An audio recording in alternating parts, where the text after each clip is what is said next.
Welcome to our CWS webinar. My name is Susanne Gilmore and I will be your presenter today. Our webinar will be approximately 2 hours long and we will discuss many aspects of the long-term recovery. This is an overview of all things long-term recovery, which will give you, being new to the process, a basic understanding of what it is, why we do it, and what it takes to be successful in addressing unmet needs in your community after a disaster. Also present today is the rest of our team: Barry Shade, Associate Director of Domestic Emergency Response, Sandra Kennedy-Ose, Emergency Response Specialist, and Carol Fuki-Mpoyo, our communicator for Church World Service. Our webinar will be recorded. The webinar will be available for you to share with other members of your organization in approximately 48 hours by visiting the web link listed here, www.cwsglobal.org/LTR-webinars. And I will show you that link at the end of our presentation again. You are muted, but you can ask questions by typing them into the question box. Please take the opportunity to ask our presenter plenty of questions. Halfway through the webinar, we have a 10-minute break and before we continue with part 3 and 4 of this presentation. We have some time allocated for questions throughout the webinar. Should we run out of time due to our 2-hour timeline, we are more than happy to answer additional questions at the end of this presentation. So please ask the question. This is your opportunity. So let's begin with a quick introduction of Church World Service, or CWS. Founded in 1946, the Church World Service mission is to end hunger and poverty and to promote peace and justice. Supported by 37 U.S.-based member communions, CWS feeds the hungry, provides clean water, reduces vulnerability, and helps those forced from homes. With more than 1,000 employees across 5 global regions, CWS operates programs in more than 30 countries. This map outlines the regions of our domestic response. My colleague, Sandra Kennedy-Ose, covers all states marked in red, and Barry Shade, our Associate Director for Domestic Response, covers Hawaii and the Pacific Territories. My region is shaded in blue. All the states in green were my colleague Joanne Hale's region, our dear colleague who unexpectedly passed away this last August. Our U.S. Emergency Response Program in particular focuses on serving vulnerable individuals and families through a multifaceted training and education program, including on-site and webinar-based instructions. We also coordinate directly with federal, state, and local agencies, bringing together community and government resources to help ensure that everyone has a chance to recover. Our material goods listed here cover emergency cleanup buckets, blankets, hygiene kits, baby care kits, and school kits. Following a disaster, after the initial stages of rescue and relief efforts, many communities find there is still a long way to go to find a new normal in their communities. Therefore, we offer recovery tools and training. This is a one-day workshop led by CWS disaster specialists and leaders from denominations and other groups with information to assist long-term recovery organizations understand the efforts necessary to lead a community in coming to a new normal. Consultations or community-specific training can be designed by community leaders and CWS disaster specialists. CWS does not have a cookie-cutter approach to training and education, but will design educational and training opportunities that meet the unique needs and desires of a particular community. Follow-up mentoring and continuing education Recognizing that no one workshop or curriculum can cover all aspects of long-term recovery, nor address every issue, the CWS disaster specialists are available to communities by phone, email, and return visits to answer questions, provide guidance, and assist with other unanticipated needs.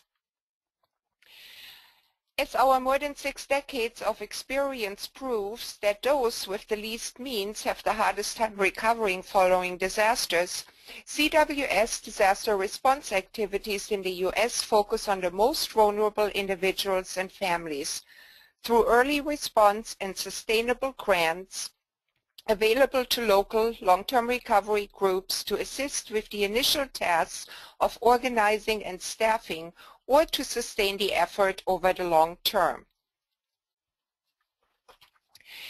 So, in part 1 of my presentation, I will cover what exactly a long-term recovery is, how to initially get organized, how to get the necessary information on the scope and size of the disaster, on who was affected, and what the unmet needs are. So, let's talk about the long-term recovery.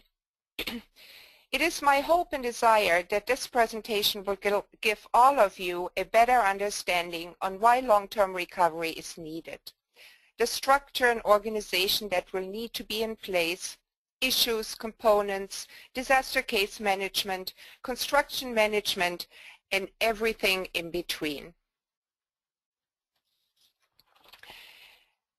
What is it?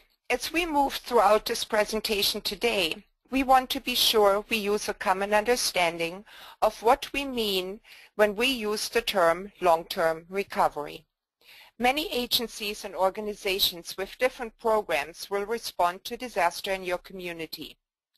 A community-based recovery group focuses primarily on long-term recovery when disaster survivors try to rebuild their lives. Long-term recovery follows the emergency and relief phases of disaster response. It is imperative that this is a community-based group with the buy-in of the local stakeholders. As outside partners, national and state organizations, we can simply not dictate nor will we achieve the long-term recovery for a community if the local faith-based special interest groups, etc. are not invited in and also encouraged to lead this process. Why is it needed? Why do we need a long-term recovery? The answer is right here. To unite recovery resources with community needs in order to ensure that even the most vulnerable in the community recover from a disaster. For long-term recovery to take place, there needs to be an organized approach to finding and assisting the vulnerable with unmet needs. I have never worked with a community in my almost 8 years being involved with disaster response work where I have found a community not experiencing unmet needs after the initial short-term recovery phase has passed, no matter if the disaster is a tornado in Joplin, Missouri, a flood in Illinois, or as now recently in Michigan.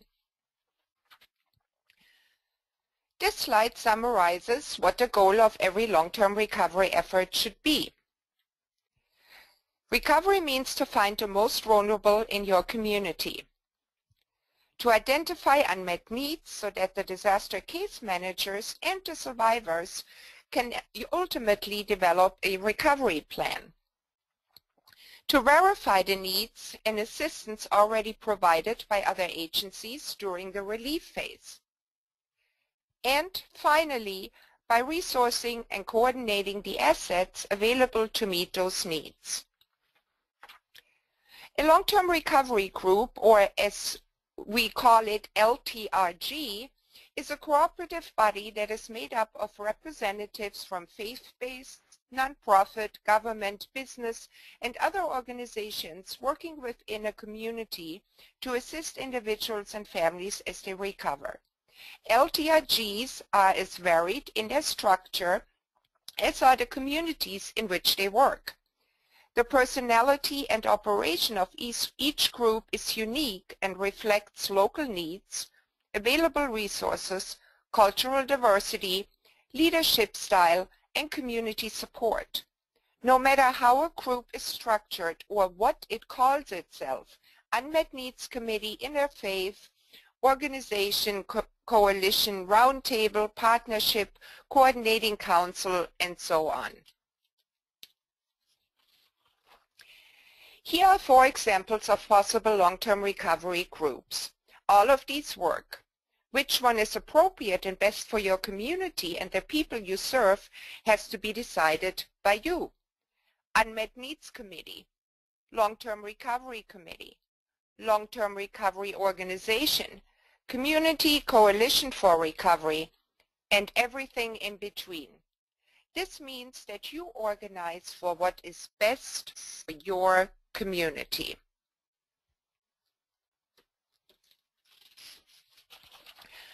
For some communities and for some events, the simplest is the best, especially for small or rural communities with few faith groups or secular agencies.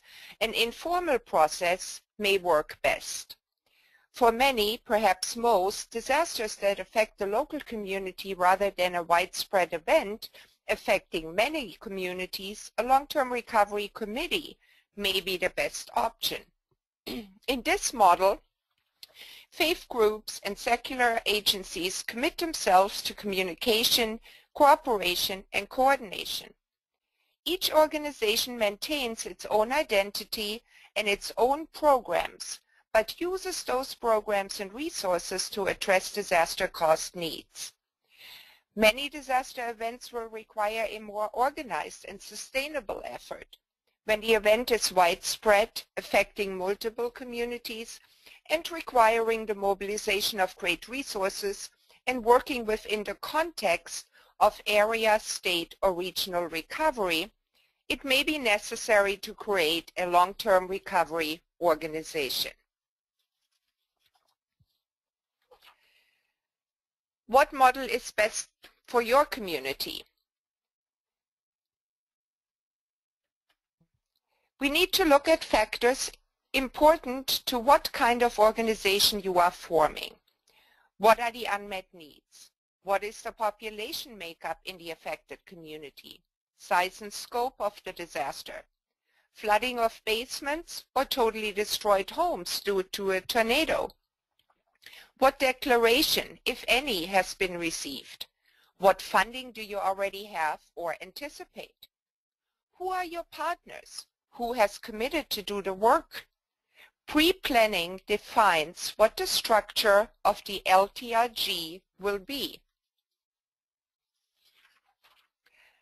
The 4 C's listed here will be the mantra for all of your work throughout the next months or even years.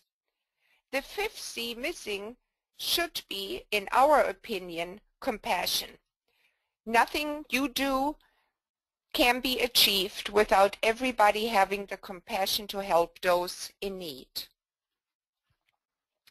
Recovery, especially long-term recovery, is the longest and in many ways the hardest and most emotionally trying of these phases.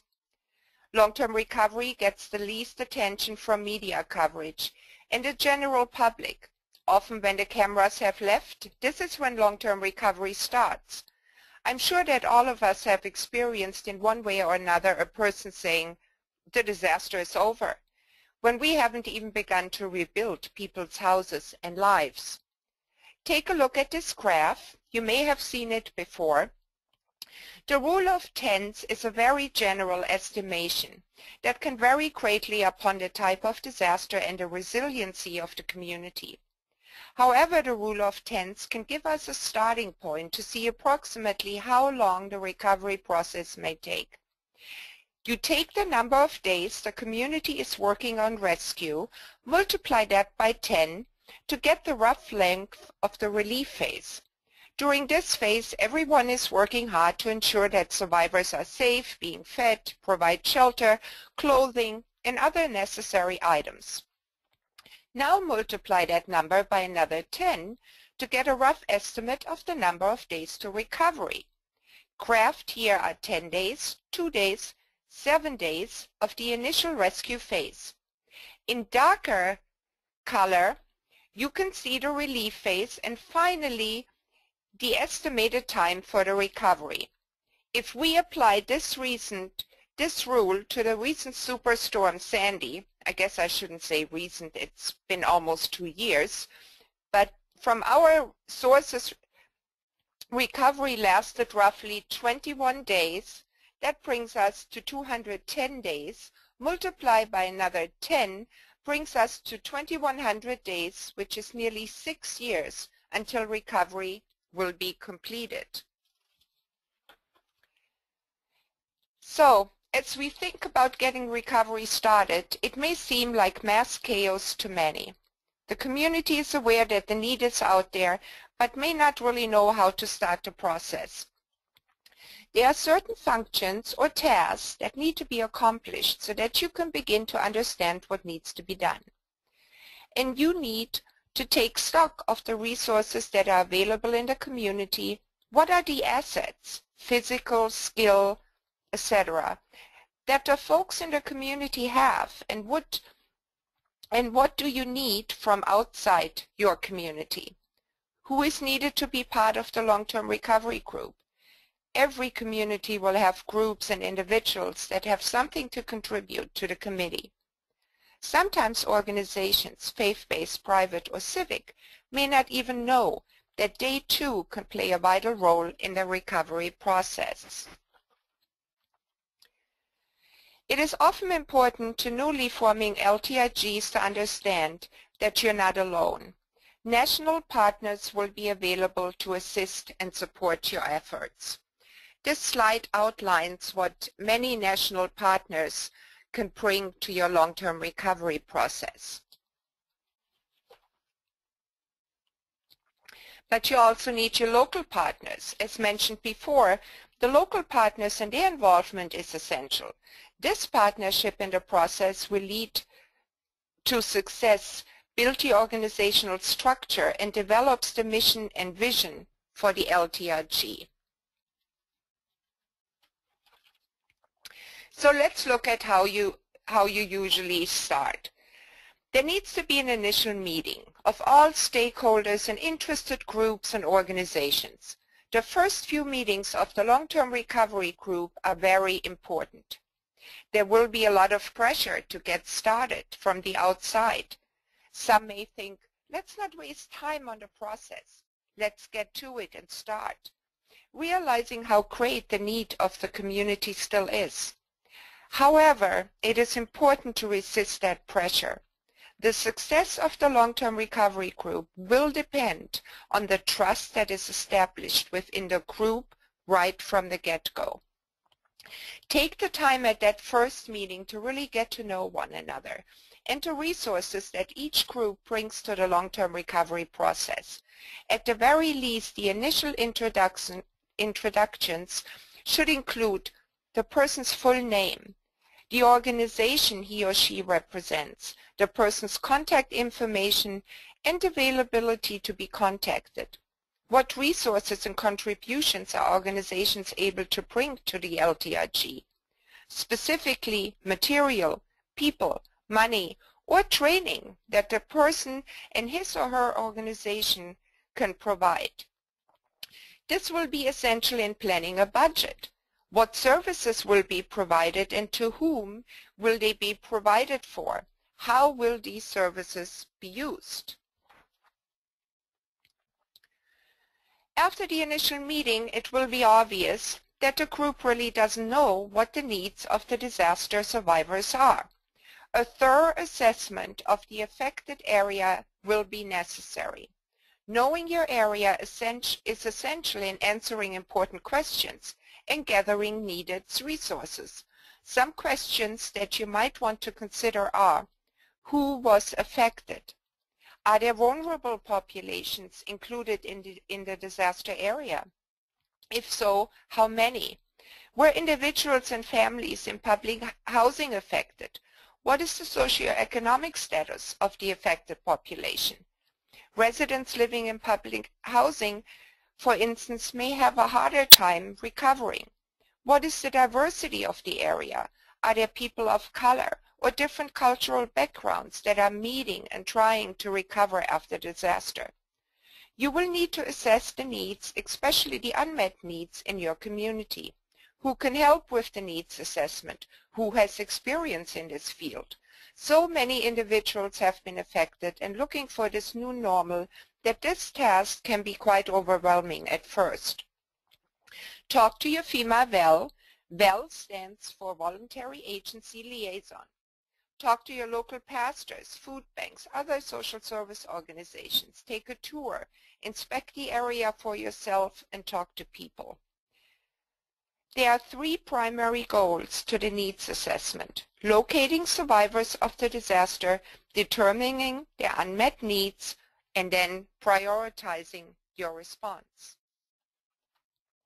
It is best for the long-term recovery group to turn to a variety of sources for information on the unmet needs of persons or families. Damage assessments conducted by governmental and private agencies engaged in the response to the disaster may provide an initial overview of current and emerging needs. As recovery unfolds, more detailed and accurate surveys are conducted. Building inspections, for example, will identify safety issues and repair costs. So, the needs assessment is intended to gather information for recovery, to help develop overall recovery plans and resource development plans, provide initial client profiles, and contact information for case management, establish initial priorities for providing assistance. In this slide here, I would like to introduce you to World Renew, one of Church World Services' partner. World Renew provides a wonderful resource for long-term recovery groups. They are also known as the Green Shirts. World Renew is most recognized for their uniform in their field, which helps disaster survivors easily recognize the work that they do in the community. World Renew does an early assessment and information to provide volunteers with knowledge of the area so teams can assist in areas where there is the most need. Volunteers then clean the area by mucking out, removing down trees, completing minor repairs after a disaster, and so on. World Renew will also, if invited in and available, do a community needs assessment. They try to organize data collected from survivors in a process called organizational capacity building. During this phase, volunteers assist local recovery organizations and help them expand their ability to help disaster survivors. It is important to note here that for World Renew and other disaster relief organizations to come into the community, a long-term recovery group needs to have a structure and guiding documents in place and be able to move forward with disaster case management and available resources for the survivor. I touched on this just a little bit. I always feel a windshield tour is beneficial. Drive out in the area, look around, walk around, talk to survivors, see what the mood is. It's nothing better than getting a perspective for yourself. Use the resources of people who know their community. Newspapers and other local media are good resources to start with. From the news stories, you can find what organizations are already involved. While you read the newspaper, you should look for members of the interfaith community, local interfaith alliances, and religious institutions.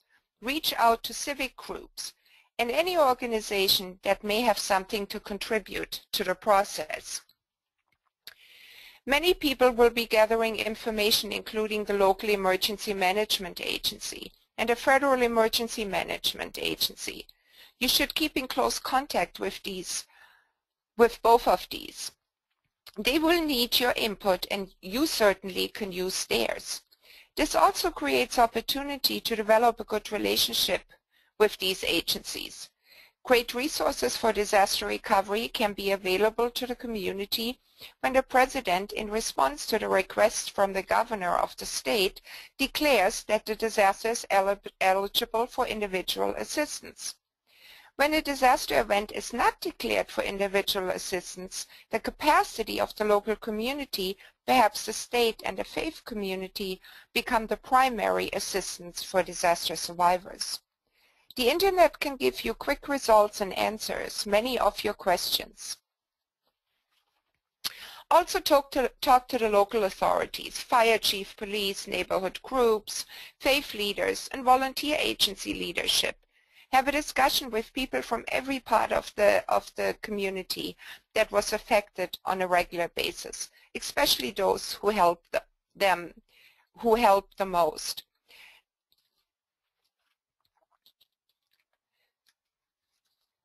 Also, the National VOAD, Church World Service, there is great material. You can use templates and material in place. You don't have to reinvent the wheel for information on your guiding documents for your long-term recovery group.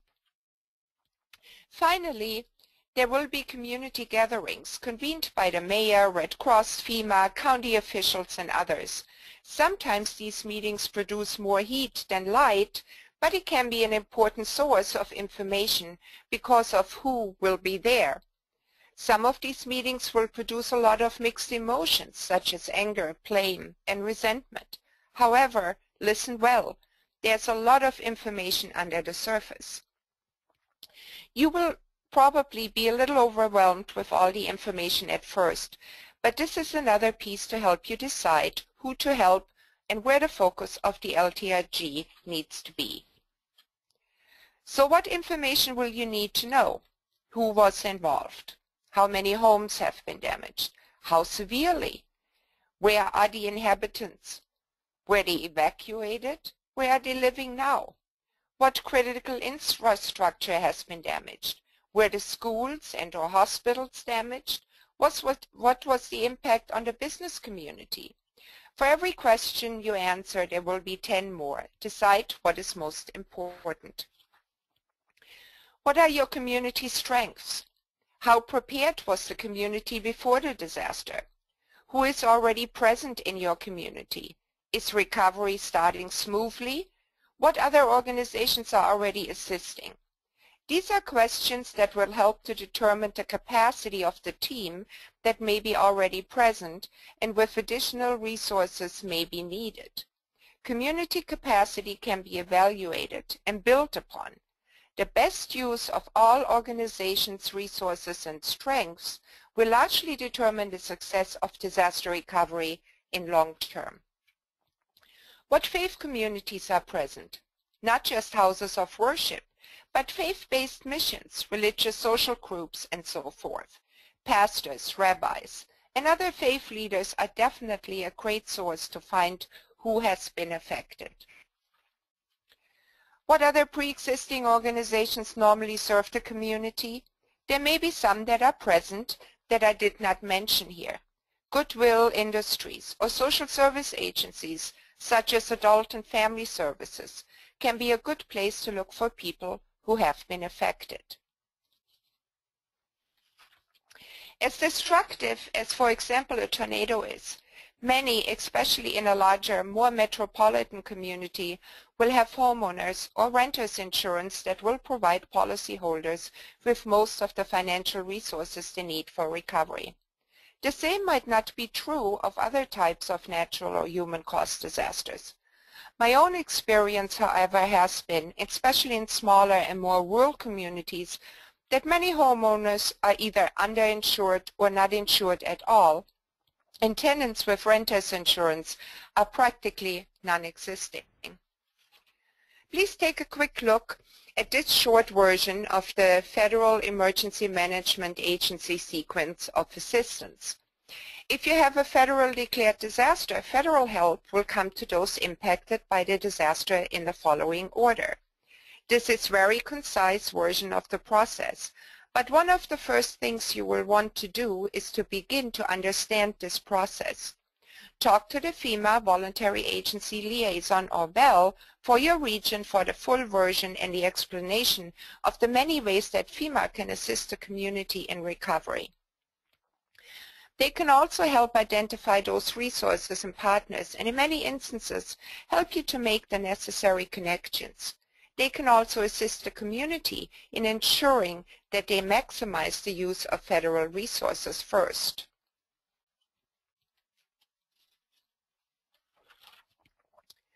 You can collect the data that will show you who was affected by the disaster in the group, and you will be able to set their priorities with the data concerning to what is the makeup of the affected population and where will the focus of the group be. Only those who have had a case management and recovery plan in place will be able to be presented to your unmet needs or roundtable by the case manager. So let's summarize what may define a vulnerable population and how we define the most vulnerable for the long-term recovery group. You may look at the elderly, on a fixed income, children and youth, single-parent families, persons with special functional needs, persons for whom English is a second language, persons with inadequate financial resources, persons or groups experiencing discrimination prior to the disaster. These are some of the circumstances that make a group of the population vulnerable. Do you have an overload yet? You probably do. There is a limit to what can be addressed during the recovery effort. To be addressed during recovery, a need must not have existed before the disaster, not be an ongoing social issue, not be an upgrade to a previous living condition. Also, this may happen through reconstruction. You must validate all your information and seek multiple sources. Throughout the process, you must continue to update your information. The needs may change as the long-term recovery moves forward. Keep your updated information readily at hand. It will be useful as the LTRG develops. As we come to the end of part 1 of the webinar, I need to point out what I have gathered here on this slide. No long-term recovery group can move forward without the help of the interfaith community. Interfaith communities can bring you the muscle in volunteers, the money, and the material you need to help your community recover. So, you can see just how important the initial legwork is. You need to have an organizational structure and committed members at the table to move forward. One step built onto another in this process. To serve the affected community and be successful in your work, you will need to take the time and effort to build an organizational structure first. Do we have any questions so far? There's just one question that some others might like an answer to, which is from the very beginning, who's the contact now in the states that Joanne Hale covered? Hi, this is Barry. I'm starting the process with Church World Service Human Resources to fill that position. We'll be advertising it hopefully within about 10 days and get somebody on board as quickly as possible. In the meantime, Sandra, Suzanne, and I are covering Joanne's states to the best of our ability, and if there are things that we should know about in those states, call any of us, and the numbers will be listed later. And while we will fill Joanne's position, we'll not be replacing her expertise and compassion very easily. We miss her a lot. I might also mention there is a question about may I get a copy of this presentation? It will be available in about 48 hours at cwsglobal.org, and that information will be posted again later in the webinar, but it will be up in about 48 hours as a recording, and it will also be available as a PowerPoint with notes.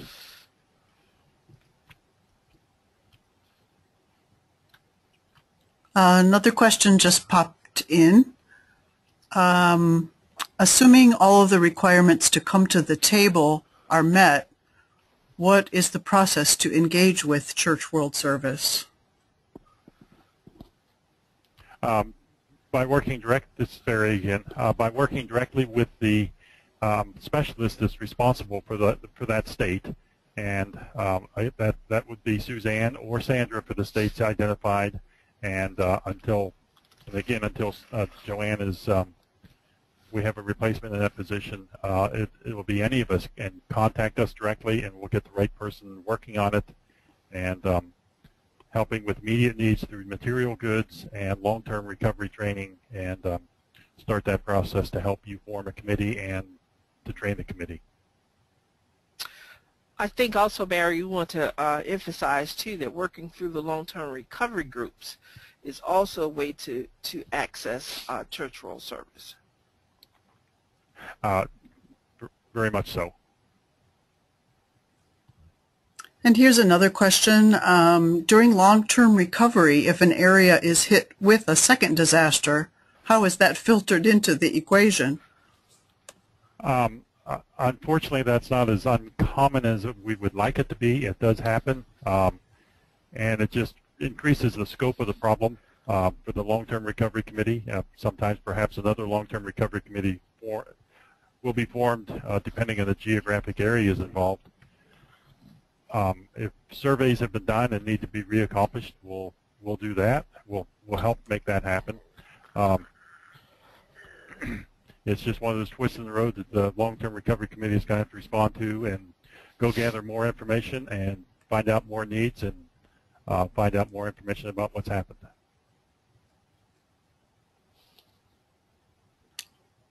Okay, and another question. Our previous VOAD, or Voluntary Organizations Active in Disaster, created a long-term recovery subgroup for the 2008 flooding. Oh, and we anticipate having that capacity going forward. Not sure quite what that's in response to. Okay, I think that's in response to a location having a disaster and another one happening. Mm-hmm. And in this case, we're looking at, you've had a disaster, it's been several years. What do you do with the long-term recovery committee? And that's a good question, because that you need to keep that capability and knowledge assembled to some extent. And in many cases, that involves forming a community organization active in disaster to work to prepare this problem, both infrastructure and organizationally, so that if another event occurs, you're ready and can get started even better. Our next webinar will be addressing that exact situation, and we'll give you some details on when that webinar is towards the end of today's presentation. Okay, that's it so far for questions. Thanks, Carolyn and Barry.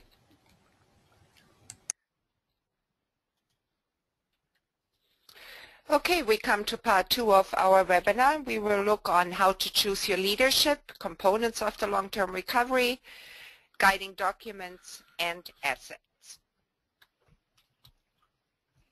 Your leadership. Effective leaders are a key component of any successful long-term recovery effort. Many people are unsure what the difference is between a leader and a manager. Good leadership in a long-term recovery can help address these issues that we see sometimes in communities we work in. Leaders work with the intellectual, emotional, and spiritual resources of the organization, talents and energy, on its values and commitment in order to establish vision and organizational direction. Managers work with the physical resources of the organizations, its capital, human skills, and raw materials in order to accomplish the direct service goals of the organization. As you choose your leaders, there are 3 types to keep in mind. You want to be sure to have one of each. Visionary leaders are those that have a vision of recovery and effectively shares and communicates that vision.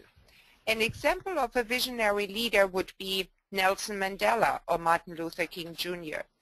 You will want at least one visionary leader.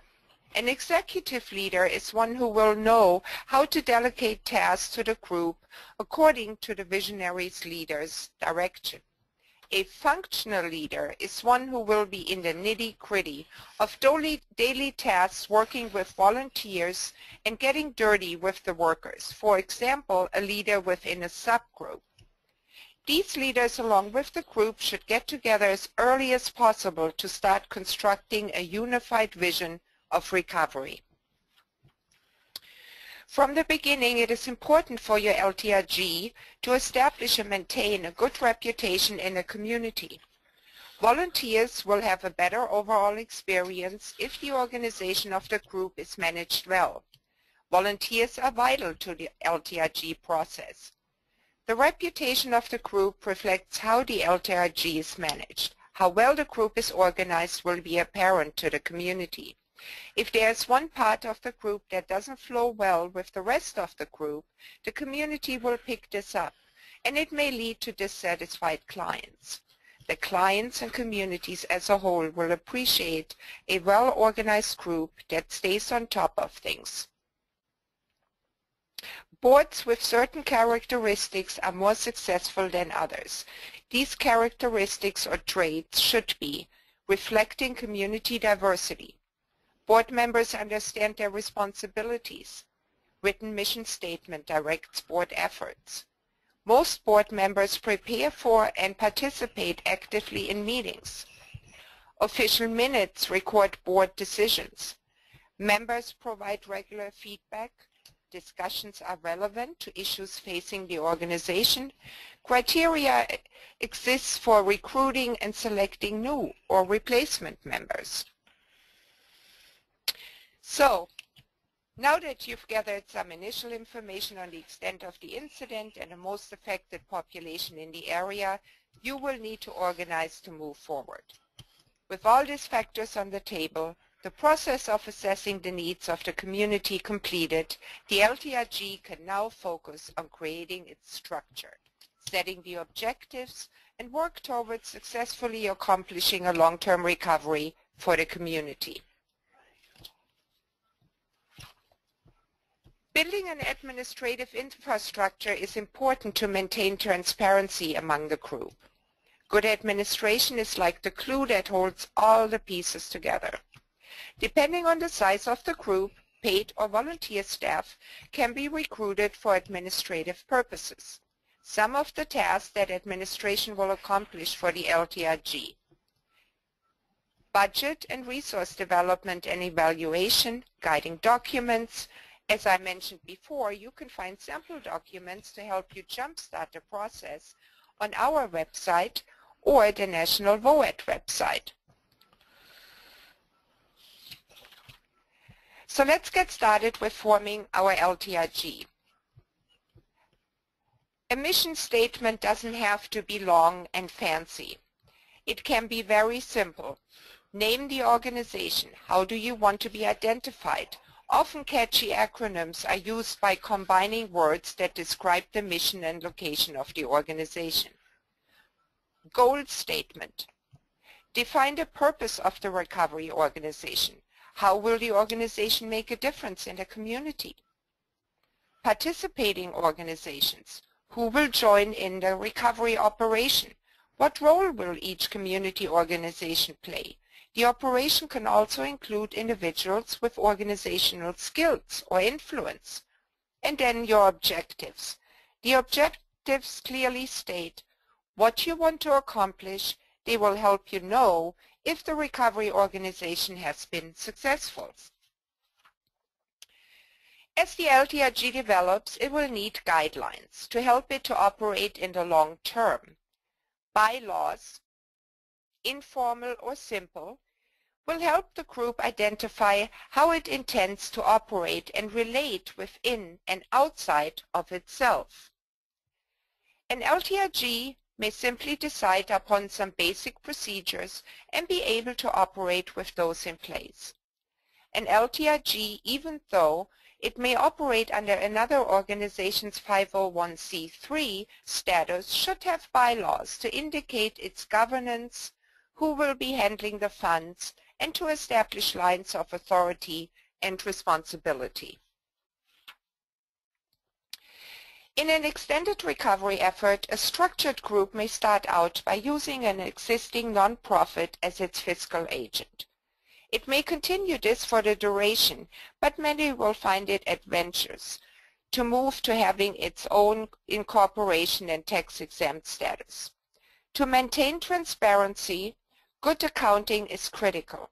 It can be accomplished by having its own treasury or using the services of a community organization that regularly handles money for other organizations. If the long-term recovery group chooses to use another fiscal agent, it needs to ensure that the group retains the right to distribute the money independently. The LTRG has the responsibility of reporting to donors, stakeholders, and the community as a whole, and it makes it easier to be in control of the funds, rather than having the fiscal agent decide how to spend the money. This is also so that checks can be drawn on the account to address the group's needs and not at the convenience of the fiscal agent. Advocacy on behalf of all clients can ensure that each client's unmet needs are looked at on a case-by-case basis. Advocacy can ensure that a particular neighborhood, community, or vulnerable population is fairly treated in a widespread disaster. Advocacy can also be shared within the political and administrative structure to assure that sufficient resources are devoted to recovery, mitigation, and resiliency projects. Confidentiality is an underlying principle in all that we do in the long-term recovery. We hold specific information which a client guards carefully to protect them from risk. We have formed a trusting relationship with a client. The client has given the case manager treasure of their private information, which we have a duty to guard and protect for them. Incorporating this trust into policies around maintenance, upkeep, and security of that information are key points for our case management organization as well as for the long-term recovery group as a whole. Memoranda of Understanding, or MOUs, can establish procedures to carry out the objectives of the group by making clear what various stakeholders will and will not be responsible for within the overall working of the group. With the development of these documents, your LTRG can think about a communication plan that will help gather community, state, and national support that it may need. Photos, videos, stories from your community should reflect the cultural diversity, leadership style, and community support and engagement. Don't leave out the people that make up your community.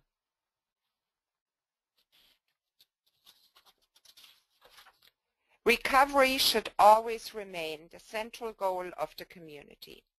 In the long-term recovery, there are a number of functions that need to be addressed for the program to be effective, although each function may not require its own committee. Let's take a look. More often than not, there are issues in the community beyond the physical needs of rebuilding houses. We need to remember that we are rebuilding families and communities as well as houses. Spiritual care is not a synonym for disaster mental health. Mental health and mental health services deals with the emotions and behavioral patterns of persons affected by the disaster. However, spiritual care works with individuals, families, and communities as they withdraw energy from the past and find ways to embrace the new normal. Caring for the community as a whole will help them integrate this experience into the story of the community. Spiritual care deals with the questions of meaning, hope, faith, and resilience. Resource development. No community affected by a disaster has all the resources ready at hand to recover. Every community will need to find and develop new resources and learn how to creatively use existing resources. There may be new and perhaps unfamiliar ways to use the resources at hand.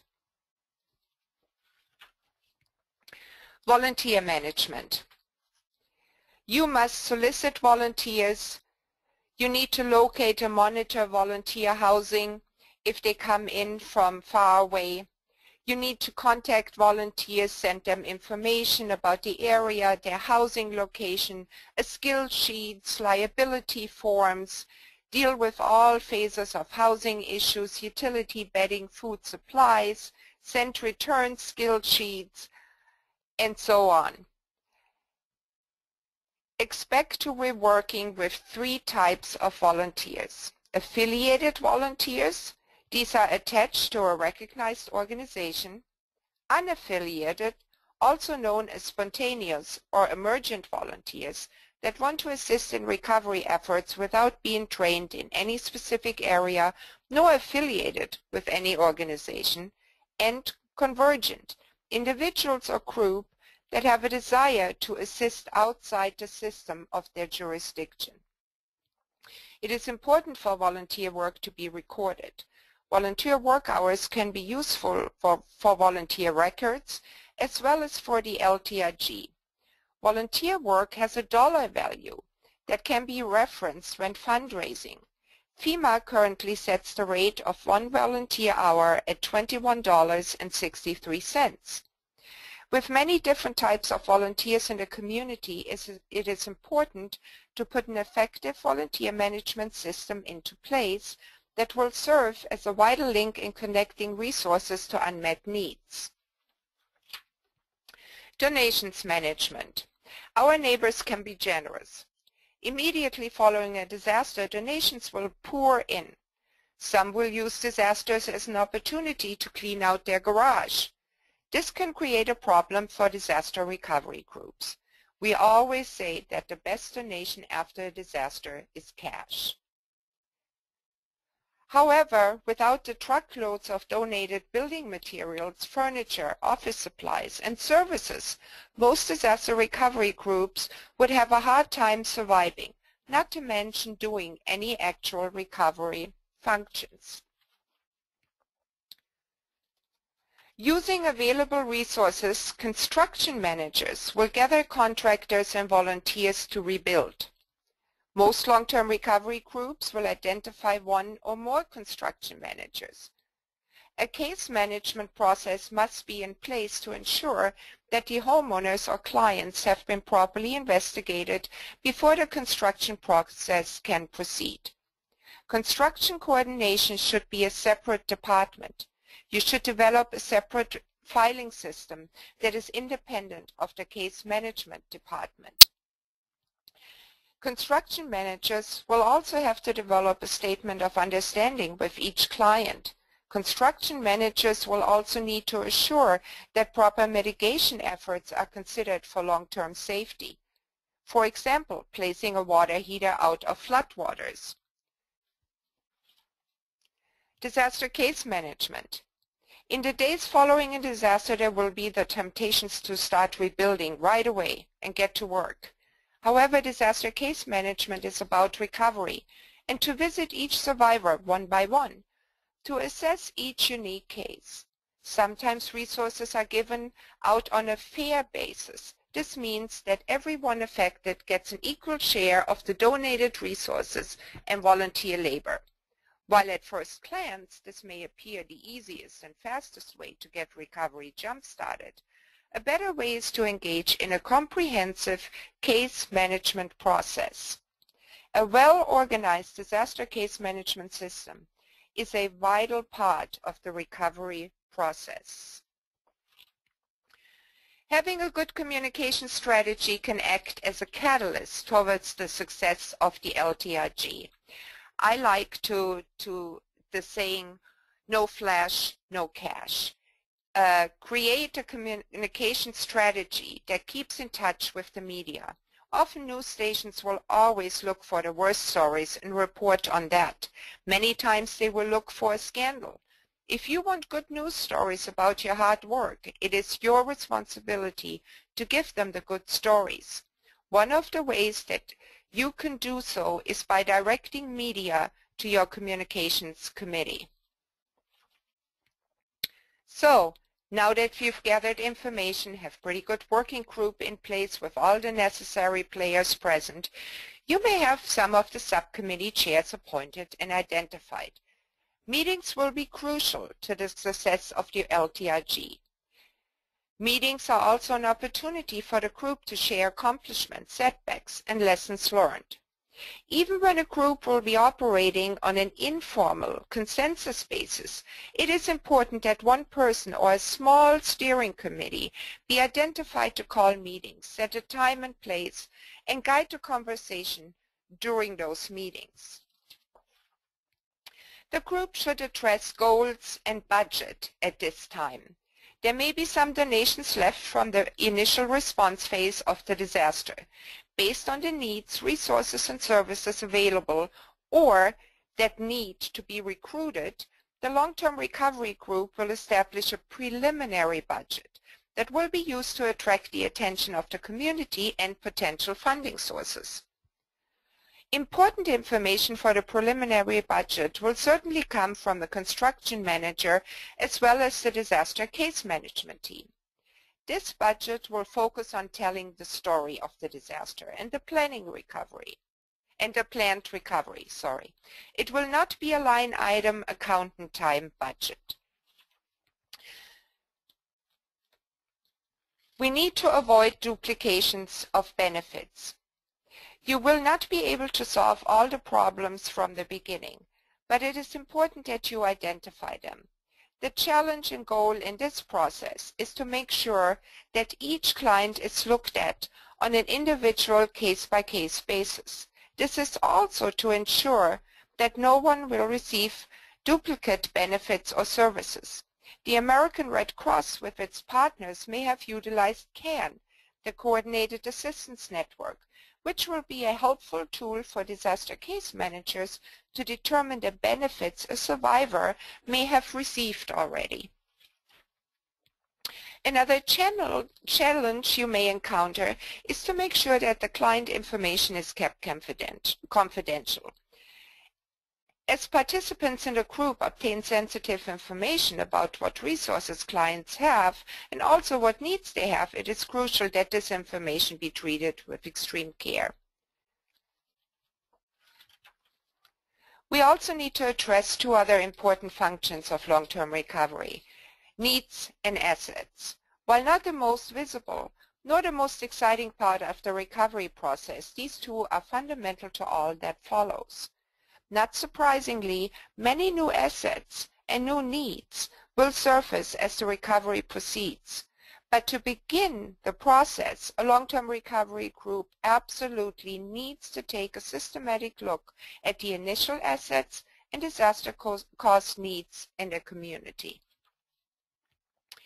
As you move forward and to have a possible flow of existing resources, you can already provide to the community as well as to the disaster case managers, you will need to take a look at the surviving physical assets of the community.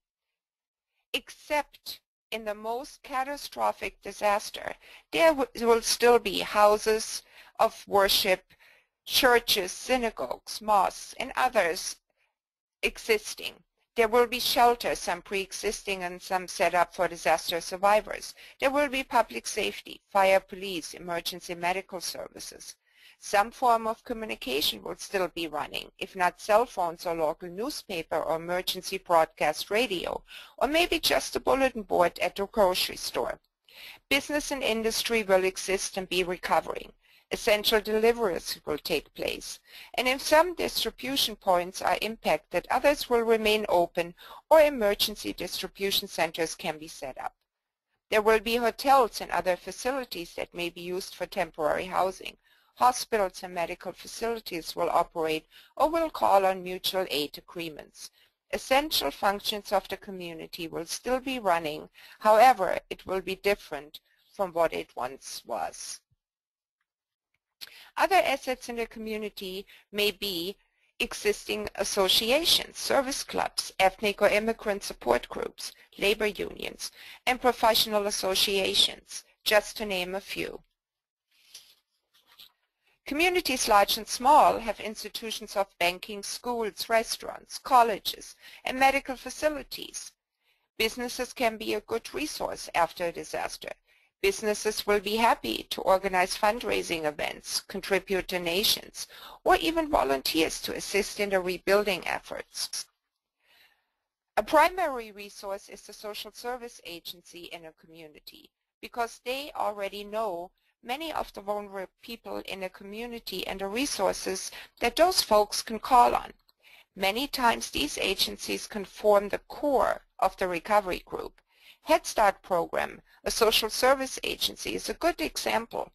Your local food bank can also be an asset after a disaster. Churches, synagogues, mosques, temples, and other houses of worship, combined with religious affiliated service organizations, have traditionally been the cornerstone of recovery.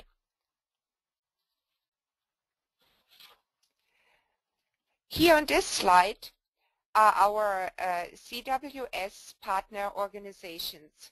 We work closely with these organizations in the disaster response as well as in the recovery. Let you take a quick look at those. And many of these contributed to our webinar today. So, choosing stakeholders for the group is important. The best practice is to make the long-term recovery group inclusive of all the various stakeholders in a community. Individuals and organizations will come and go in larger stakeholder meetings. However, as recovery progresses, new resources will also be invited at different points in the process. So don't be discouraged by new leaders and stakeholders coming and going. The group must identify who is not at the table and invite those who should be. Nonprofit groups and social service agencies are active in the community daily and know where to find the resources. And I have a few listed here. These groups have community recognition, knowledge of community resources, and may be maintaining ongoing relationships with other organizations and survivors. While the LTRG is largely made up of volunteer nonprofit groups, having good relationships with local, state, and federal government is vital. As mentioned, businesses and civic groups, and I have a few listed here. These groups can help to tell your story as well. They may have open access to a volunteer pool while also providing much needed resources. And it is in an interest of a business for the community to recover as well. We all have our own unique sets of strengths and weaknesses. What comes easy for one person may not be easy for another. When working as a team, we can use our unique strength to accomplish our goal. This can be applied in disaster recovery as well. A community recovers based on its strengths, not its weaknesses and losses. Without denying the devastation, without minimizing the hurt, a community must first of all look to its strengths. The fancy name for that is asset mapping. Any questions before we proceed?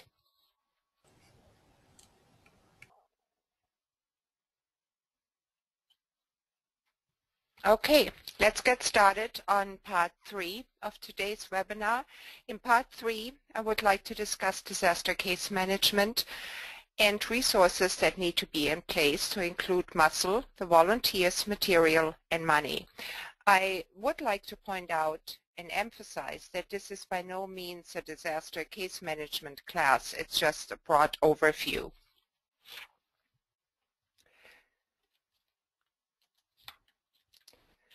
For disaster case management training, a long-term recovery group can certainly contact AMCOR, and I have a slide here with the contact information for AMCOR if you should be interested in disaster case management. We need to look first at the definition of disaster case management versus disaster case work and what the differences are. It is important to know the definitions for these two terms as you go through the long-term recovery process. I often see people confused initially by the different definitions. There are other differences in the definition of casework for FEMA or the National Association of Social Workers and the National VOAD, Voluntary Organization Active in Disaster. We are respectful of those differences in mission and the values of each. We do not see these as conflicting but complementary. In our disaster services work, we will recognize that different organizations have definitions and acronyms that we will need to understand. Don't be afraid to ask for clarification. We often use the terms case management and casework interchangeably. Casework is early intervention after the disaster by providing skilled helpers who aid survivors in taking the first steps towards their recovery.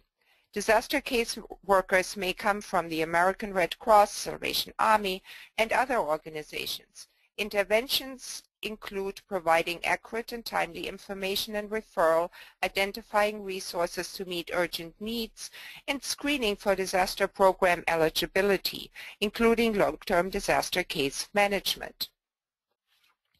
Here's the definition of disaster case management from the National Voluntary Organizations Active in Disaster Long-Term Recovery Manual. This manual was recently edited and released this year. Recovery is not only about the restoration of structures in a community, but also the individuals and families that make up the community.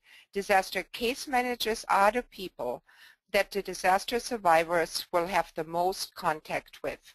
Disaster case management should be a holistic approach to address all of the disaster survivors' unmet needs. These may be physical needs, mental health needs, advocacy, social service concerns, spiritual and emotional needs. We also need to remember that in order to start the DCM or disaster case management process, a coordinated structure needs to be in place. The relationship between disaster case managers and long-term recovery groups is a vital one in the disaster recovery. There are a number of ways a disaster case manager can be in alliance with the LTRGs, including but not limited to some examples I will discuss here. Again, the appropriate structure is dependent upon the needs of the local community and the scale, nature, and resources of the disaster and recovery efforts. This shows you a graphic of an autonomous approach to disaster case management. Disaster case managers from various voluntary agencies assess the LTRG through an established unmet needs committee, but operate case management services separately from the LTRG administration and infrastructure. A cooperative, collaborative, or consortium DCM structure is when two or more organizations team up to provide case management in a coordinated manner. Decisions as to who opens the case are dependent upon agreements with regards to geography, specialty, capacity, and so on. Seconded or loaned staff, onus of responsibility for coordination is on the LTRG. One or more voluntary agencies may offer to provide case management services to individuals and families on behalf of the long-term recovery. We also need to take a closer look at what support has to be already in place before disaster case management can even begin. Once they have worked with the clients to identify needs, case managers need a place to go to find resources. More often than not, case managers will need all the help that they can garner to help their clients. Listed above are common questions that a DCM may have if they move through the process. Who is going to lay out the work? Is emotional and spiritual care in place? Is there any affordable housing? Do we have warehousing, and what is in our warehouse? Who tells the story, and how is the work prioritized? What cases will have priority? So, what does the LTIG committee do? Coordinates the disaster case management, sets the service criteria and priorities, the resource development, provides the training, a peer case review, liaise with committees, because the disaster case management committee will have to liaise with the construction committee, for instance, or with the donations committee. Will establish standardized processes, provide equitable access, and to manage the funder expectations. What are the guidelines for DCM? Well, that depends on the long-term recovery group. Who are the people that the long-term recovery group will focus on? Married or single? Single families with single parents with children? Income in relation to the poverty level, disabilities or health needs, mental health care, the age of the client, renters or owners? Will you both serve both? Filed with FEMA, max grant recipients. This slide just outlines the case management process. It starts with the screening and intake. Then the case manager has to assess the recovery needs of the client. Go to the recovery planning with the client, because after all, and it's important to remember, it is the client's recovery. Take action and advocacy, monitor the progress, which means the case manager needs to check on the construction progress, on money allocated, and so on, and hopefully at the end closing the case. Again, decisions belong with the survivor. Even when a particular person's ability to make decisions is limited by infirmity, confusion, lack of experience, or other factors, their decisions must still be made by the person who will have to live with the consequences of his or her decisions. Resources. The LTIG needs resources, and we need to see how to best manage those resources. Disaster case management cannot proceed or even exist unless there are resources for the survivors. Resources are limited in most cases. DCMs can work with the LTIG to ensure that there's the most productive use of the resources. It is then up to the LTIG to seek additional resources from donors and not give up looking for these resources throughout the process. And I mentioned this a couple of times. There are three types of resources: money, material, muscle. All must be available before you can begin. A directory of available resources is an essential tool throughout the entire recovery process. Effective case managers will need to know what resources are available. The LTIG can begin putting together a resource directory, refer to existing resources such as 211 through United Way, FEMA, and the local VOAD as a place to start.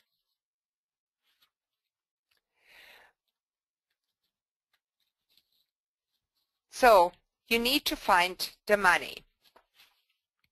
You should first see if there is some money left from the spontaneous giving that occurred right after the event. Be sure from the beginning to be in touch with the agency or bank that receives the money to retain a large part of the money to address unmet needs that will emerge later as the case management process unfolds.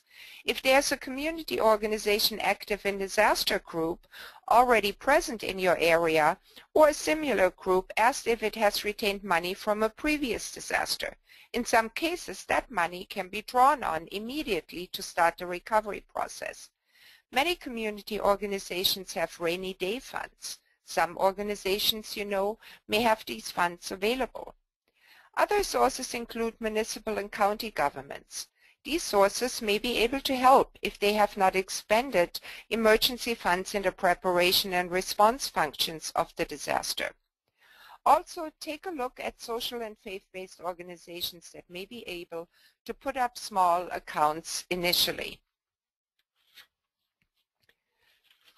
And here are some other resources.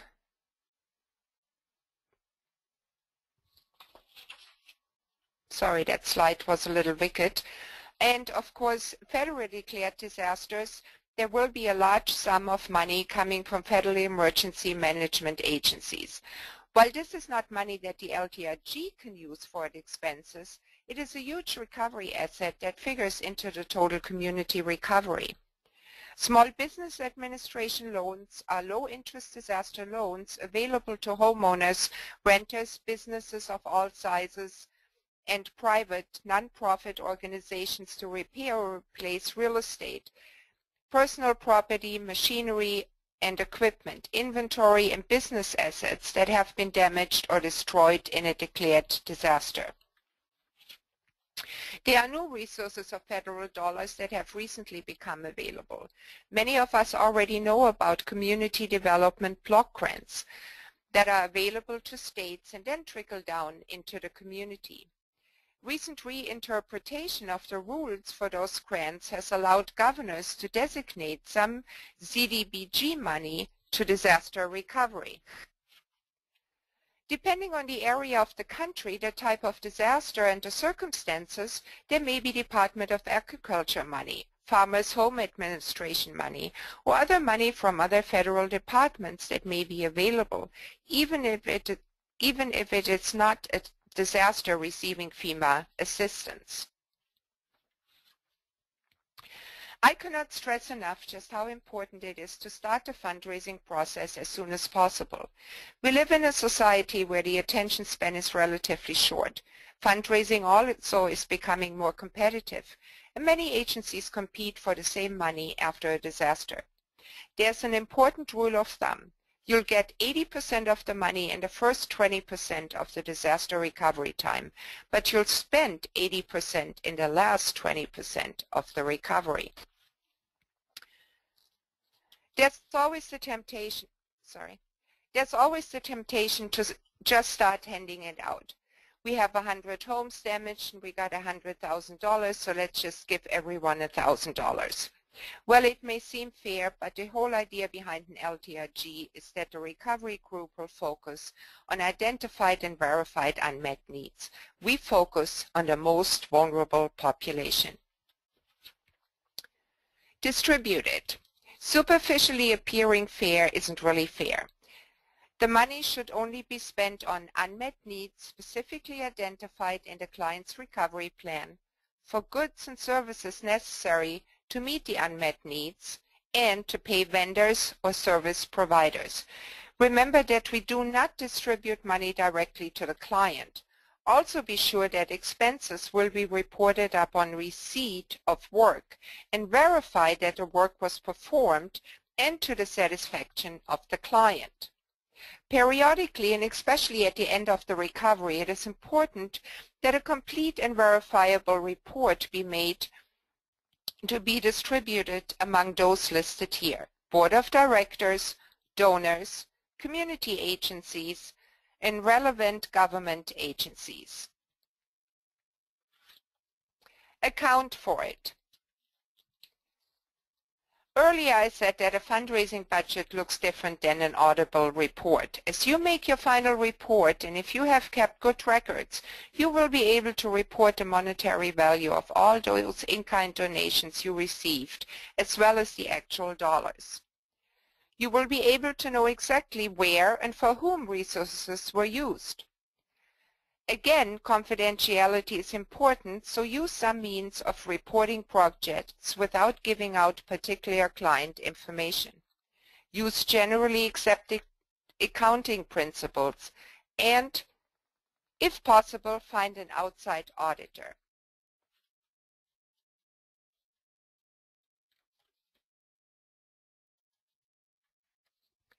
Good financial management will guarantee responsible use of resources and make it difficult for funds to be used improperly. If you are so lucky that your community was overflowing with donations and have leftover funds, here are a few things that you can do with the extra money. Put a little aside for future events. Return prorated amounts to those organizations that donated to you.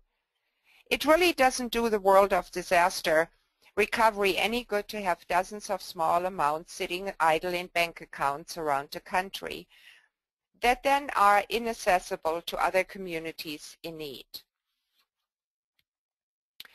Here are some guidelines to remember when asking for material goods.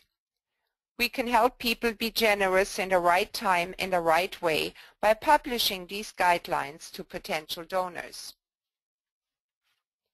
While people often want to give things, cash is far and away the best thing to donate. Listed here some talking points to use.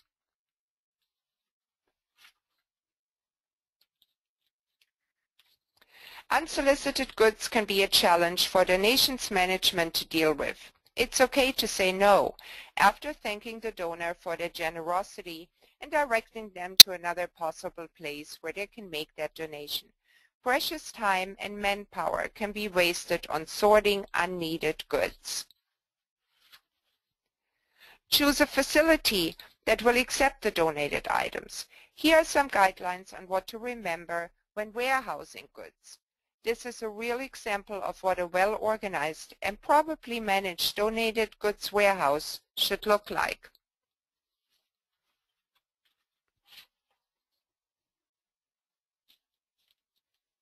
And again, good record keeping. Keep track of client records, phone calls, money received, and of course, money spent. It must answer the 5 W's: who, what, when, where, why, and lastly, how. An evaluation program serves two critical purposes. Ongoing evaluation shows how the program is doing and provides information that can be used to drive planning and program modification. Final evaluations inform constituents how the current recovery program did at meeting goals and objectives.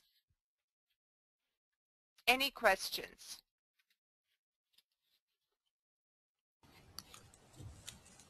Hi, there are a couple of questions. One question is regarding disaster case management. Are there guidelines for records retention? Yes, there are guidelines for record retention, and if you avail yourself to the case management training, that information would be covered for you and with you.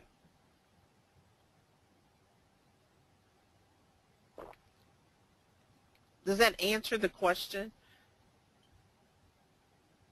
We'll check back and see if the questioner would like a little more information, but in the meantime I can go on to the next question. Question about the interrelationship between the long-term recovery group, the Red Cross, and the Salvation Army.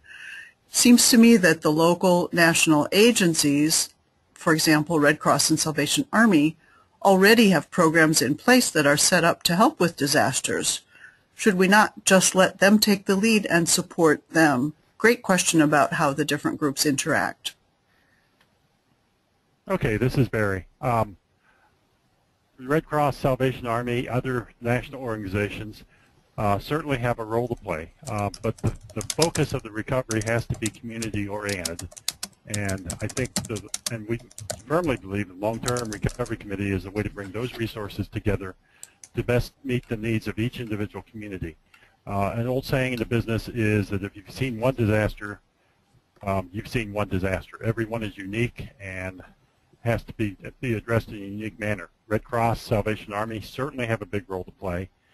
And along with them, of course, there's the 50-some members of National VOAD, all of whom have a role to play at the national level, but you also have organizations at the state level and local level that need to be brought in.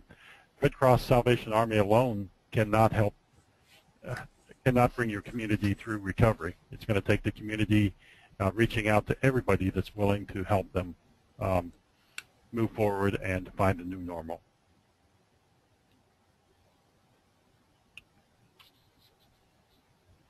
Okay, the questioner on records retention has no further question. And that's it for this round. Thank you. I will continue.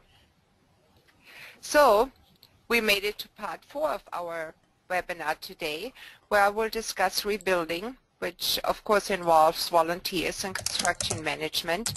And finally, the last segment will be on emotional and spiritual care. Here are some guidelines for determining if there is a need for the LTRG to participate in the rebuilding of a home. Nearly always, FAPE and other volunteer Muted. residences. We do not do vacation homes, usually outbuildings, commercial structures, rental property, porches, or garages. However, there's always an exception to the rule, and the case manager will have to decide if they bring a case forward to be looked at by the Unmet Needs Committee to see if this is something that the LTRG could take on. It is also important that those whom the LTRG will help with the rebuilding have participated in the case management process. Appeals to emotion, political connection, or other considerations should not be allowed to replace the process of verifying what the needs are, what resources the client has, and a priority within the total community of a given project. By the same token, a person or family who do not have the mental, emotional, or other capacity to participate may need to be referred to another agency or to the extended family for consideration of alternate housing rather than rebuilding of their disaster-affected housing. So, the goal of the LTRG is to put clients back into safe, sanitary, secure, and functional homes. Throughout the process, ensure that all appropriate partners are involved, and those who are not involved know about the process. Communicate and be transparent. The LTRG, along with the DCM, will determine the best way to rebuild for clients. In order to make good use of resources and meet the survivor's needs, every component of the LTRG must work together in making decisions. Always keep an eye on lowering vulnerability of the people in your community. The LTRG cannot achieve recovery for the community without considering how to build a more resilient community for the future. Factors to remember in the process: local zoning restrictions and building codes. Don't rebuild until you know for sure that these are not changing. In many cases, the survivor will end up with a slightly better structure than they had before, considering recent building codes. The LTRG and the DCM often need to relate to local contractors that volunteers are not taking their business. Volunteers usually are going to help contractors in the process. For example, the Smith family doesn't have money for repair, so volunteers are doing work that would not be done otherwise. Now let's talk about volunteers. Most of the work that we need done will hopefully be done by volunteer labor. Where can you go to get the muscle power into your community? Here are just some ideas, but if you need special work done, don't be afraid to ask. There are many students that seek a rewarding experience through helping those in need. Here are some more examples. There's a group of retired plumbers from New Jersey, for instance, who make it a practice to come to disaster-affected communities. However, make sure they are accepted by the local union and regulatory bodies. There are several branches of AmeriCorps, so take a look at all of them. Listed here is also a website for more information on where you can find volunteer help. Managing volunteers is part of the heart of recovery. It is important to show those who are helping our community that they are appreciated and that the unique skills that they bring to the table are not overlooked. I will be sharing some guidelines on how to best use the people that are gathering to help your community. Volunteer labor saves dollars and stretches resources. A concern that an LTRG may have regarding labor is finding the right volunteers and forming rebuild groups. Local, state, and national organizations will help a group that has established a good reputation. Volunteers will be more apt to help a group that has a positive image in a community. Volunteers will skip a group that has a history of mismanagement, fighting, poor judgment, and secretiveness. Listed here are some of the steps that need to be in place to make the work of volunteers meaningful and enjoyable. Just look at that smile. Volunteers arriving at a disaster site have a variety of needs too. Housing, food, transportation, recreation, recognition, and celebration. Volunteers have come to the disaster site to help survivors, but volunteers have basic needs. So when should an orientation start? A good orientation program starts well before the participants reach the disaster site. Orientation should happen in 3 stages. First contact happens when a volunteer organization makes contact with the recovery project.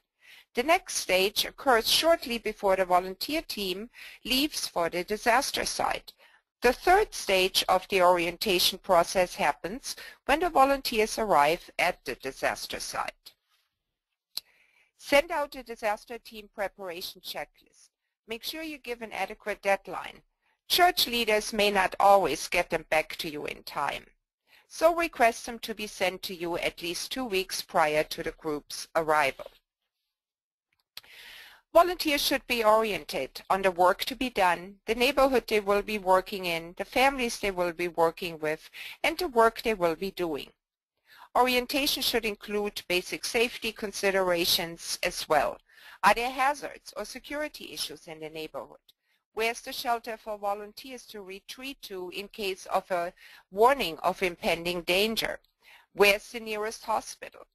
The volunteers need to be introduced to the neighborhood they will be working in. What's the cultural, socio-economic makeup of the community? Will they possibly encounter language barriers? There are many, many questions that a volunteer will have and that you should be able to answer at the orientation. Also develop job description. Purpose, how the job supports the recovery process, the responsibility and tasks, the skill requirements, the reporting relationship, who's the supervisor, who will supervise the volunteers and their work, and also review the individual volunteer survey forms, which the volunteers provided to you in advance. This form provides information on the skills each volunteer brings to the project. Volunteers need information, order, and direction, and a clear sense of purpose. Establishing policies will help volunteers stay organized and will in turn create a better overall experience for the individual volunteer. Also, what I've learned working with volunteers is to be ready for them. Have the job assignments, the material, transportation, or whatever it may take ready when they arrive for work. Volunteers are there to make a difference and to have a positive experience helping others. Sitting around for hours waiting to start work will not accomplish this.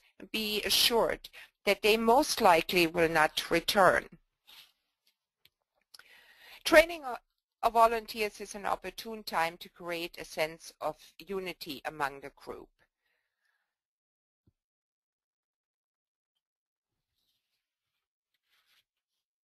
Safety is a big concern. While not dangerous, any worksite has potential risks. Bring in the construction supervisor to review key safety points. As you visit a worksite, stay alert for safety issues. Remember that many of the volunteers don't have much construction experience and may not recognize danger. If you see a potential danger, address it immediately. Don't assume someone else will see it. Fix it.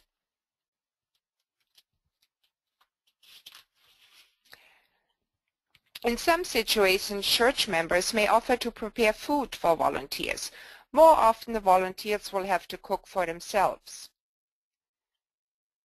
There are many opportunities to get food ready for cooking and for cleaning up. It is a wonderful way for communities to thank volunteers by preparing a meal, inviting volunteers to a house of worship for a meal. I know of examples where a representative of the City Council made it a point to welcome and thank every group staying in town to volunteer. Disaster survivors may also want to thank volunteers and can certainly take the opportunity to join in the meal and tell their stories. What's the transportation policy? Clarify the issue of transportation from the airport. A group of requesting transportation may be thinking that they don't need to provide their own local transportation. Short-term volunteer teams should plan to bring and operate their own vehicles. If they can't bring them, they should plan to rent them on site. You need their vehicles as much as you need them. Tell them in advance that you need them to do this because it limits your insurance responsibility. Recreation. Providing recreation opportunities is important to help volunteers manage the stress of the recovery project. If they stay in your town for a week or so, they have a day off, they would like to have some information on where they can go to relax and what's available. Routine meetings for volunteers to stay in touch with management is a good way to keep communication fresh. And appreciate them. Send them cards if you have a rebuild finished or you dedicate a new home. If you have any kind of appreciation events, include them. Let them know what's going on and make them part of the celebration. This is a slide that will give credit to Dale and Jean Piercy with Lutheran Disaster Response. We will talk a little bit about construction management. So we talked about providing safe, secure, sanitary, and functional homes. The damage to this home is minimal and could be assessed and estimated by a weekend warrior. A weekend volunteer work group could most likely get this done over a weekend. This is beyond the realm of the weekend warrior and needs a high level of skill to assess and estimate. This project will also take a high skill level as there are many hidden issues that will need to be addressed, including sensitivity. After the estimates are done, the construction manager or another designated person on behalf of the LTRG will put together a flow chart of projects that lay out the various projects in a visible way.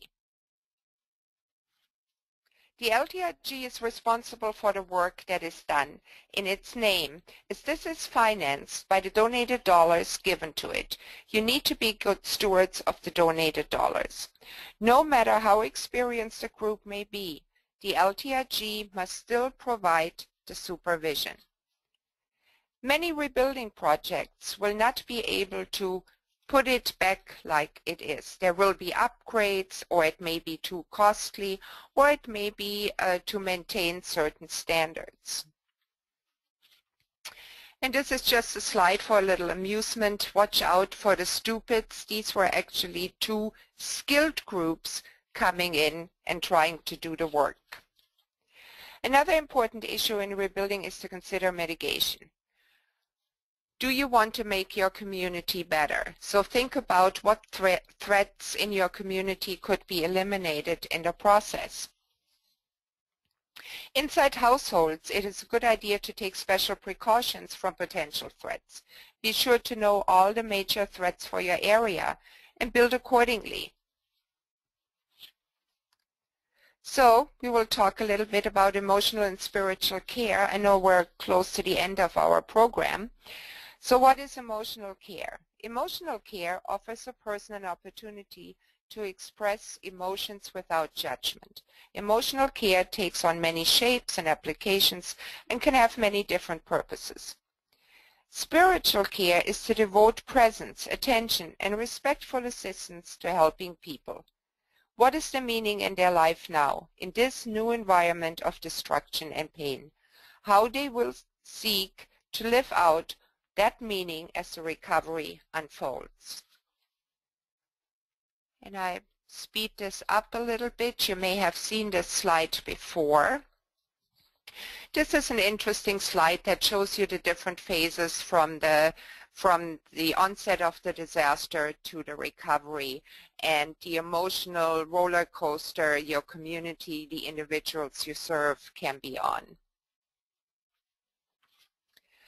So, for emotional and spiritual care, you should call on youth ministers, church volunteers, pastors, community caregivers. ALTRG should not ignore the need for survivors to arrive at not only a new normal in their physical lives, but to reintegrate their lives in a way that allows them to understand what has happened in a way that makes sense to them. A new normal means a new sense of well-being. The process is not psychotherapy, but is an acute short-term helping process designed to accomplish the following: stabilization after the initial impact of trauma, reduction of symptoms, promote resilience and coping, return to adaptive functioning. And here are the guiding principles of emotional and spiritual care as the Emotional and Spiritual Care Committee from the National VOED has it defined. And I'll let you glance at that real quick. You also need to remember when we talk about emotional and spiritual care is self-care. As you may work in the long-term recovery process and everybody else involved, you need to take care of yourself. You need to read the signs within yourself, and you can't do the work and can't give to others unless you're taken care of and you take some time out when needed. And then, of course, as we welcome families back into their new homes, we must remember all the lessons learned. We must also remember the people that took part in recovery, be sure that we have a way to stay in touch should there be another emergency where we may need them. Don't forget to celebrate. A celebration is a great opportunity for the community to express gratitude for all those that have worked on the rebuild. And I like this slide. If you don't remember anything else from my presentation today, what long-term recovery really is teamwork, is collaboration. And as you close the process, here's a slide. When your work is almost done, you may have to return some equipment and supply. You have cash.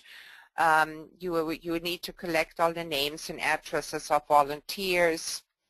You want to evaluate the progress you made. You want to see if your long-term recovery group really met the goals and how successful you were.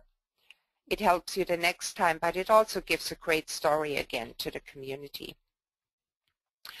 And here are some more closing considerations.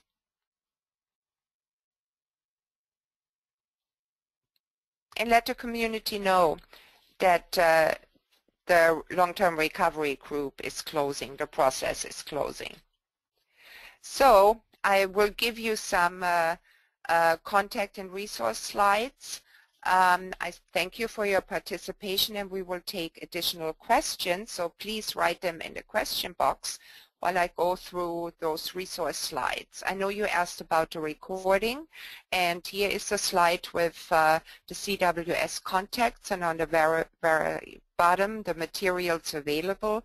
This is the website where you can pull the recording and the downloaded material. And then we have our website here, of course. And please let me know if I'm going too fast. Community Arise is also a website Church World Service has developed, has great material for local congregations or any other individuals wanting to get information on long-term recovery. Take a look. The National VOAD.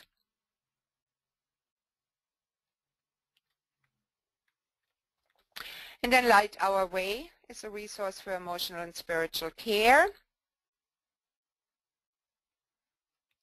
Help and Hope, again, was just recently published, really focuses on congregations, how they can prepare and get involved in the whole disaster recovery, preparedness, and response work. Congregational Disaster Preparedness Guidebook, it was published by our friends from LDR. Again, has many resources for you available. And then FEMA has tremendous amount of resources on their website. And some credits to the pictures and photos I've used here. And we're ready for some more questions. Unmuted. There's a great question came in from a pastor, and the question came just after section number 3, so some points have been expressed since then. But just to review maybe a couple of key ways that a pastor of a local church can be involved in long-term recovery. Okay, this is Barry. Let me address that one. You just see, to start with, I think we've just showed you 2 hours of what a long-term recovery committee does, and your role on that can be anywhere from leadership of the committee to membership on one of the various tables around the committee, doing your part to organize volunteers, provide spiritual and emotional care,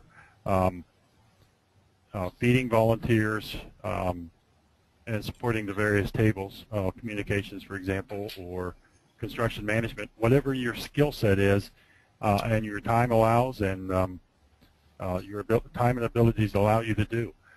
Experience is a big factor. So if you've never experienced a disaster and you're looking at something Joplin-sized, being the chair of the Long-Term Recovery Committee may not be the right place for you, but perhaps it is.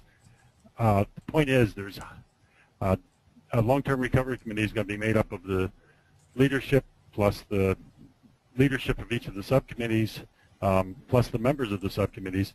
So there's literally dozens of opportunities to be involved in the committee itself or be one of those agencies supporting the committees. So it depends where you're starting from and what you're able to give to that effort. But the thing I can't stress enough is the communications to the community and the response to the needs of the survivors. Okay, thank you. There's a question, how does a long-term recovery group handle insured versus uninsured homeowners? This is Sandra, and I tried to address that to privately to whoever asked the question. I think it was, and I'm not sure. It is commonly considered the homeowner's responsibility for recovery initially, and therefore if a homeowner has insurance, it is expected that that homeowner should use that insurance first, should gain whatever the resources within that policy that they have first before coming to the long-term recovery group. However, sometimes those insurances are not enough, and there are still some unmet needs, and they can bring that forth then to the long-term recovery group. Also, some Some homeowners might have insurance that do not cover the type of disaster. If you have homeowners insurance and not flood insurance, and there's a flooding event, then your homeowners insurance would not cover those losses. And therefore, yes, you would be coming to the long-term recovery group the same way that an uninsured family might be.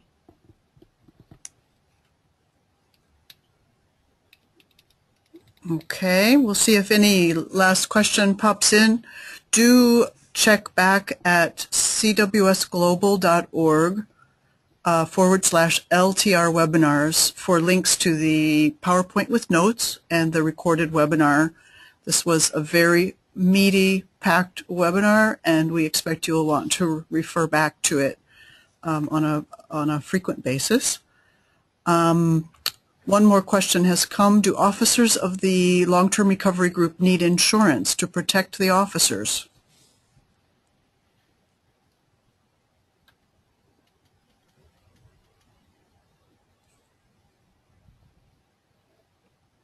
Who'd like to take that question? Yeah, this is Barry. That's not one that I've dealt with, but as I think about it, I think the answer is definitely yes. But we'll do some more research on that and maybe include the answer in the notes on the PowerPoint when we post it on CWS Global. Suzanne, do you have any thoughts on that? I have never heard of this. I know that on long-term recovery groups you have either representatives from organizations or you have individuals from the community. I'm not sure what the protection is for.